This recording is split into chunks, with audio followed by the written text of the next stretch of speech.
I used to think that history, unlike nuclear physics, could do no harm.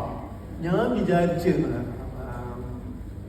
Eric ഹോസ്ബാം പറയാണ്, age of എക്സ്ട്രീമിലാണ് അദ്ദേഹം പറയുന്നത്, ഞാൻ വിചാരിച്ചിരുന്നത് ചരിത്രം ഈ ന്യൂക്ലിയർ ഫിസിക്സ് പോലെയൊന്നും അപകടം പിടിച്ചൊരു സാധനമല്ല, ഒരു പഠന സ്വരൂപമല്ല എന്നായിരുന്നു എൻ്റെ ധാരണ. But now I realize that the histories that we write can turn into bomb factories. പക്ഷെ ഇന്ന് ഞാൻ തിരിച്ചറിയുന്നു, നമ്മൾ എഴുതുന്ന ചരിത്രം, എഴുതിയുണ്ടാക്കുന്ന ചരിത്രം ബോംബ് ഫാക്ടറി ആവാനുള്ള എല്ലാ സാധ്യതയും ഉണ്ട്. 20-ാം നൂറ്റാണ്ടിന്റെ അവസാനത്തിൽ ഒരു പ്രവചനം പോലെ പറഞ്ഞതാണ് ഹോബ്സ്ബാം.